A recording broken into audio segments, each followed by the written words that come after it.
নমস্কাৰ, এই মুহূৰ্তত আহি পৰিছে অসমবাসী ৰাজ্যখনে কেইবাটাও গুৰুত্বপূৰ্ণ খবৰ।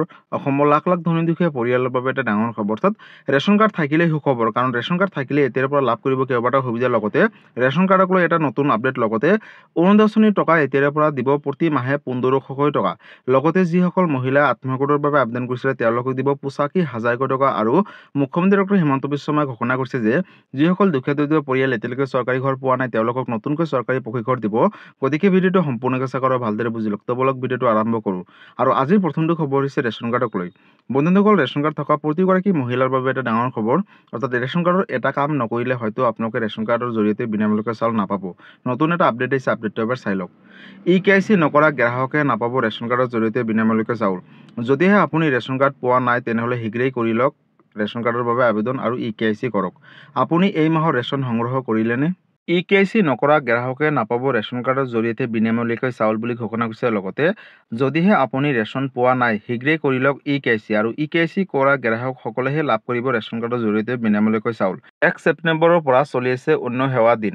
নতুন নিয়মেৰে সংগ্ৰহ কৰক ৰেচন কাৰ্ডৰ জৰিয়তে বিনামূলীয়াকৈ চাউল।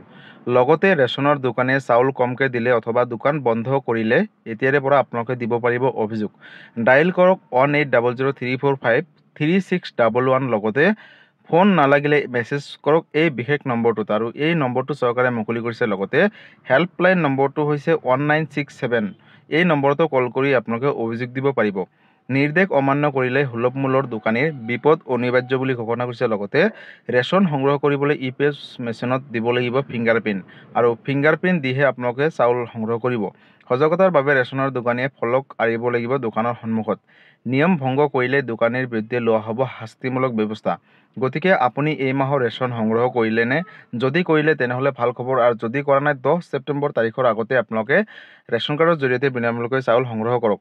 কিয়নো যিসকল ৰেচন কাৰ্ডৰ গ্ৰাহকসকলে এতিয়ালৈকে KYC কৰা নাই তেওঁলোকৰ হয়তো ৰেচন নাপাবও পাৰে। গতিকে পোনপ্ৰথমতে KYC কৰি লওক। ১ অক্টোবৰ তাৰিখৰ পৰা অতি কম দামতে লাভ কৰিব চেনি, দাইল, নিমখ, লগতে গেছ চিলিণ্ডাৰ। আৰু এই কথা মুখ্যমন্ত্ৰী ডক্টৰ হিমন্ত বিশ্ব শৰ্মাই নিজ মুখে ঘোষণা কৰিছে। গতিকে ৰেচন কাৰ্ড থকা প্ৰতিগৰাকী মহিলাৰ বাবে এটা সুখবৰ, কাৰণ ১ অক্টোবৰ তাৰিখৰ পৰা লাভ কৰিব এই বিশেষ সুবিধাকেইটা। লগতে KYC অতি শীঘ্ৰেই কৰি লওক।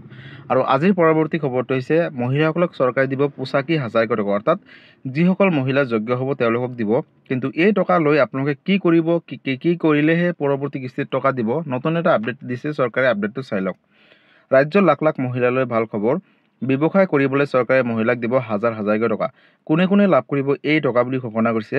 ৰাজ্যৰ লাখ লাখ মহিলালৈ সুখবৰ। অৰ্থাৎ যিসকল মহিলা আত্মসহায়ক গোটৰ বাবে আবেদন কৰিছিলে, ব্যৱসায় কৰা মহিলাই লাভ কৰিব ৮৫,০০০ টকা। আৰু এই টকাসমূহ চৰকাৰে লাভ দিব প্ৰথম পৰ্যায়ত ১০,০০০ টকা, লগতে দ্বিতীয় পৰ্যায়ত ২৫,০০০ টকা, লগতে তৃতীয় পৰ্যায়ত দিব ৫০,০০০ টকা। কিন্তু এই ১০,০০০ টকাৰে ভাল ব্যৱহাৰ কৰিলেহে আপোনালোকে পৰৱৰ্তী কিস্তি ২৫,০০০ টকা লাভ কৰিব। আনহাতে ২৫,০০০ টকা ব্যৱসায় কৰি উন্নতি কৰিলে লাভ কৰিব ৫০,০০০ টকা। নিজাকৈ ব্যৱসায় কৰিব নোৱাৰিলে সহায় কৰিব পাৰিব আপোনালোকে নিজৰ স্বামীক। লগতে মোবাইল কিনা মহিলাই নাপাব ২৫,০০০ টকা। অৰ্থাৎ মোবাইল কিনিলে কিন্তু আপোনালোকে পৰৱৰ্তী কিস্তিধন নাপায়। মুখ্যমন্ত্ৰী ডক্টৰ হিমন্ত বিশ্ব শৰ্মাই এই মন্তব্য কৰিলে। অৰ্থাৎ যিসকল মহিলা আত্মসহায়ক গোটৰ ১০,০০০ টকাৰ বাবে আবেদন কৰিছিলে তেওঁলোকৰ বাবে এটা ভাল খবৰ, কিয়নো তেওঁলোকক পৰৱৰ্তী অৰ্থাৎ দ্বিতীয় কিস্তিত দিব ২৫,০০০ টকা। লগতে তৃতীয় ইনষ্টলমেণ্টৰ যোগেদি লাভ কৰিব ৫০,০০০ টকা। অৰ্থাৎ সৰ্বমুঠ ৮৫,০০০ টকা মহিলাসকলক দিব। গতিকে বন্ধুসকল, এই টকা লৈ আপোনালোকে যধে মধে খৰচ নকৰিব। অৰ্থাৎ এই টকাৰে ভাল ব্যৱসায় কৰি উন্নতি কৰিলেহে পৰৱৰ্তী কিস্তিত ২৫,০০০ টকা পাব, আৰু তৃতীয় কিস্তিত পাব ৫০,০০০ টকা। গতিকে এই টকা লৈ আপোনালোকে ভালকৈ ব্যৱহাৰ কৰক, ভাল ব্যৱসায় কৰক, কৰি উন্নতি কৰক, তাৰপিছতে এই টকাসমূহ লাভ কৰিব। গতিকে এইটো এটা ডাঙৰ আপডেট আছিলে। আৰু আজিৰ পৰৱৰ্তী খবৰটো হৈছে অৰুণোদয় আঁচনিক লৈ। যিসকল মহিলাৰ নাম অৰুণোদয় আঁচনিৰ পৰা কৰ্তন কৰিছে বা অৰুণোদয় আঁচনিৰ টকা কিমানকৈ দিব, নতুন এটা আপডেট আহিছে, চাই লওক। অৰুণোদয় আঁচনিৰ পৰা নাম কৰ্তন হৈছে নেকি? সকলো মহিলাই লাভ কৰিব অৰুণোদয় আঁচনি 3.0 জৰিয়তে ১,৫০০ টকা। অৰ্থাৎ কেনেকৈ লাভ কৰিব আগলৈ চাওক। অৱশেষত চিন্তামুক্ত হ'ল হাজাৰ লাখ লাখ মহিলা। ৰাজ্যৰ তালিকাৰ পৰা নাম কৰ্তন হোৱা প্ৰতিগৰাকী মহিলাই লাভ কৰিব এতিয়াৰে পৰা অৰুণোদয় আঁচনি 3.0 জৰিয়তে ১৫০০ টকা। অৰুণোদয় আঁচনিত নোপোৱাকৈ কোনো এগৰাকী মহিলা নাথাকিব ৰাজ্যত। মুখ্যমন্ত্ৰী ডক্টৰ হিমন্ত বিশ্ব শৰ্মাই অৰুণোদয় আঁচনি 3.0ক লৈ কৰিলে ডাঙৰ ঘোষণা। বন্ধুসকল, ঘৰতে বহি আবেদন কৰিলে লাভ কৰিব অৰুণোদয় আঁচনি 3.0 জৰিয়তে ১,৫০০ টকা। ইয়াৰ বাবে পূৰণ কৰিব লাগিব প্ৰপত্ৰ। অৰ্থাৎ শুদ্ধভাৱে প্ৰপত্ৰ পূৰণ কৰি আপোনালোকে ফিল আপ কৰি জমা দিব লাগিব। অৰ্থাৎ প্ৰপত্ৰ পূৰণ কৰি আপোনালোকে ASLRM-লৈ পত্ৰ প্ৰেৰণ কৰিব লাগিব। DC অফিচলৈ নোযোৱাকৈ লাভ কৰিব এতিয়াৰ পৰা 29.53 টকা। ৰাজ্যৰ প্ৰতিগৰাকী জীৱিকা সখীয়ে লাভ কৰিব এতিয়াৰ পৰা 29.53 জৰিয়তে 1500 টকা। ইয়াৰ বাবে এতিয়াৰ পৰা যাব নালাগে কোনো DC অফিচলৈ। পূৰ্বে কিন্তু DC অফিচত নগ'লে নহয়, এতিয়াৰ পৰা যাব নালাগে। পোনপটীয়াকৈ DBD যোগে লাভ কৰিব 29 টকা, অৰ্থাৎ 1250 টকা প্ৰতিগৰাকী মহিলাই পাই থাকিব। লগতে জানুৱাৰী মাহৰ পৰা গেছ চিলিণ্ডাৰ ক্ৰয় কৰিলে 250 টকা ৰাজ সাহায্য হিচাপে দিব। গতিকে সৰ্বমুঠ 1500 টকা লাভ কৰিব। গতিকে বন্ধুসকল, যদি 29ৰ পৰা নাম কৰ্তন কৰিছে তেনেহ'লে কোনো ধৰণৰ চিন্তা কৰিব নালাগে।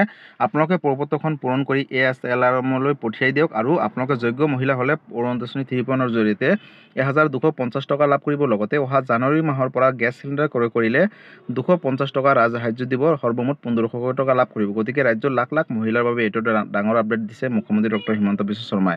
আৰু আজিৰ পৰৱৰ্তী খবৰটো হৈছে ৰাজ্যবাসীৰ বাবে আন এটা ডাঙৰ খবৰ, অৰ্থাৎ যিসকল দুখীয়া দৰিদ্ৰ পৰিয়াল এতিয়ালৈকে চৰকাৰী ঘৰ পোৱা নাই তেওঁলোকৰ বাবে এটা সুখবৰ। কোনো দুখীয়া দৰিদ্ৰ পৰিয়াল চৰকাৰী ঘৰ নোপোৱাকৈ ৰাজ্যত নাথাকিব। নতুন এটা আপডেট আহিছে, চাই লওক। চৰকাৰী ঘৰৰ তালিকাত নাম অহা নাই নেকি? আজিয়ে কৰক এই বিশেষ 6টা কাম। অভিযোগ দিলে লগে লগে ব্যৱস্থা গ্ৰহণ কৰিব চৰকাৰে। অৰ্থাৎ যিসকল মহিলাই বা যিসকল পৰিয়ালে চৰকাৰী ঘৰ পোৱা নাই, চৰকাৰী ঘৰ নোপোৱা লোকৰ বাবে আহি গ'ল এটা ভাল খবৰ। চৰকাৰী ঘৰ নোপোৱা যিসকল ব্যক্তি আছে বা যিসকল পৰিয়াল আছে, যদি কিবা কাৰণত নাম অহা নাই তেনেহ'লে চিন্তা কৰিব নালাগে। তালিকাত যদি নাম অহা নাই তেনেহ'লে দিব পাৰিব এতিয়াৰ পৰা আপোনালোকে অভিযোগ। মুকলি হৈছে হোৱাটছএপ নম্বৰ। আপোনালোকে ফটো পঠিয়াই দিব কেঁচা ঘৰৰ আৰু লাভ কৰিব চৰকাৰী পকীঘৰ। হোৱাটছএপ নম্বৰটো হৈছে 8810389745। এই বিশেষ নম্বৰত কেঁচা ঘৰৰ ফটো তুলি পঠিয়াই দিয়ক আৰু চৰকাৰী পকীঘৰ লাভ কৰক। ফোন কৰিও ঘৰ নোপোৱাৰ বাবে আপোনালোকে এতিয়াৰ পৰা দিব পাৰিব অভিযোগ। কেঁচা ঘৰৰ ফটো তুলি দি পঠিয়াই দিয়ক হোৱাটছএপ নম্বৰত। যদিহে হোৱাটছএপ নম্বৰত হোৱাটছএপ বন্ধ হৈ আছে বা কিবা কাৰণত যোৱা নাই তেনেহ'লে আপোনালোকে ফোন কৰিও অভিযোগ দিব পাৰিব। ফোন নম্বৰ মুকলি কৰিছে আপোনালোকৰ সুবিধাৰ্থে, অৰ্থাৎ চৰকাৰী কেইবাটাও হেল্পলাইন নম্বৰ মুকলি কৰিছে। 01123060484 এই নম্বৰত কিন্তু আপোনালোকে যোগাযোগ কৰিব পাৰিব, অথবা 01123063620 এইটো এটা হেল্পলাইন নম্বৰ হয়। আনহাতে আৰু এটা হেল্পলাইন নম্বৰ হৈছে 01123060285। এই বিশেষ নম্বৰকেইটাৰ সৈতে যোগাযোগ কৰিব পাৰিব। ইয়াৰ উপৰিও প্ৰধানমন্ত্ৰী কাৰ্যালয়ৰ সৈতে যোগাযোগ কৰি চৰকাৰী ঘৰৰ বাবে আবেদন কৰিব পাৰিব বা অভিযোগ দিব পাৰিব। গতিকে বন্ধুসকল, যিসকল দুখীয়া দৰিদ্ৰ পৰিয়াল আছে ৰাজ্যত, তেওঁলোকে যাতে কেঁচা ঘৰত থাকিব নালাগে তাৰ বাবে ইতিমধ্যে মুখ্যমন্ত্ৰী ডক্টৰ হিমন্ত বিশ্ব শৰ্মাই অসম কেবিনেটত কেইবাটাও ডাঙৰ সিদ্ধান্ত গ্ৰহণ কৰিছে। অৰ্থাৎ যিসকল দুখীয়া দৰিদ্ৰ পৰিয়াল কেঁচা ঘৰত আছে তেওঁলোকে যদি চৰকাৰী ঘৰ আবেদন কৰিছিলে, কিবা কাৰণত তেওঁলোকৰ নামসমূহ অহা নাই বা পোৱা নাই, তেনেহ'লে তেওঁলোকক পুনৰ আবেদন কৰিবলৈ আহ্বান জনাইছে। আৰু তেওঁলোকক ছাৰ্ভে কৰাৰ পিছত যদি যোগ্য হয় তেনেহ'লে নিশ্চয় লাভ কৰিব চৰকাৰী পকীঘৰ। লগতে ৰেচন কাৰ্ড থকা পৰিয়ালহে লাভ কৰিব এতিয়াৰ পৰা চৰকাৰী পকীঘৰ। ৰেচন কাৰ্ড নাথাকিলে নাপাব চৰকাৰী পকীঘৰ। গতিকে বন্ধুসকল, চৰকাৰী ঘৰক লৈ এইটো এটা ডাঙৰ আপডেট আছিলে। যদি কিবা সুধিবলগীয়া বা জানিবলগীয়া আছে আপোনালোকে মোক কমেণ্ট কৰি জনাব, মই নিশ্চয় ৰিপ্লাই দিবলৈ চেষ্টা কৰিম। লগতে এই ভিডিঅ'টো সকলো অসমবাসী ৰাইজৰ মাজলৈ শ্বেয়াৰ কৰি দিব। গতিকে বন্ধুসকল, আজি আছিলে এইটো এটা ইনফৰ্মেটিভ ভিডিঅ' আৰু গুৰুত্বপূৰ্ণ খবৰ। ভিডিঅ'টো চাই কেনেকুৱা পালে? যদি ভাল পালে চেনেলটোত নতুনকৈ আছে চেনেলটো ছাবস্ক্ৰাইব কৰিব, লাইক কৰিব। কিবা সুধিবলগীয়া বা জানিবলগীয়া আছে আপোনালোকে মোক কমেণ্ট কৰি জনাব, মই নিশ্চয় ৰিপ্লাই দিবলৈ চেষ্টা কৰিম। লগতে এই ভিডিঅ'টো সকলোৰ মাজলৈ শ্বেয়াৰ কৰি দিব। ধন্যবাদ। জয় আই অসম।